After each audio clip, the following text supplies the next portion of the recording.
Hello guys! Welcome back to my channel. So for today's video, ituturo ko naman ngayon kung paano gumawa ng Windows 11 bootable USB gamit ang USB drive.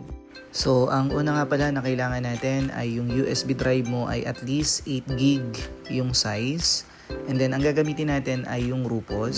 So ang una natin gagawin ay i-plug in na natin yung ating USB drive. And then, click natin yung Rupos.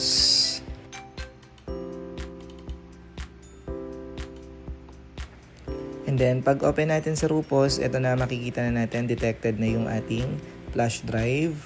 So, i-click lang natin yung boot selection and then, i-select natin sa disk or ISO image. And then, click select. So, ang gagawin natin dyan, pag sinelect natin, ay ibabrowse na natin kung nasaan yung ating Windows 11 ISO and then click open. And then sa image option, select lang natin yung standard Windows installation. And then sa partition scheme naman, select lang natin yung GPT. And then yun lang yung gagalawin natin dyan. And then after nyan, pwede na nating i-start. And then makikita mo meron ako dyang nakaselect na tatlo. Yun lang yung i-check natin dyan. And then so yun lang, click OK. And then click OK.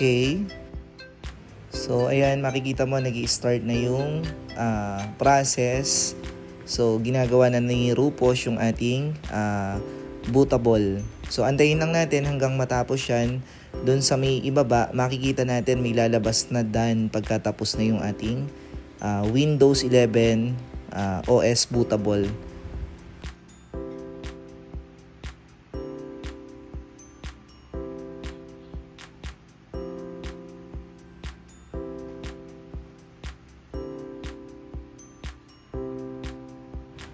So ayan, dito sa part na to ay patapos na yung ating Windows 11 bootable gamit yung Rupos. So ayan, makikita mo yung status. So ready na yung ibig sabihin niyan, pagka nakalagay sa status mo ay ready, tapos na. So okay na yung bootable mo, pwede mo na siyang magamit. So ayan, meron na tayong Windows 11 bootable. So pwede na tayong mag-format or mag-install. So yun lang. At kung nakatulong sa iyo yung video na to, sana huwag mong kalimutang i-like at i-subscribe. At kung meron kang tanong, pwede mong i-comment sa comment section. So hanggang dito na lang. Salamat!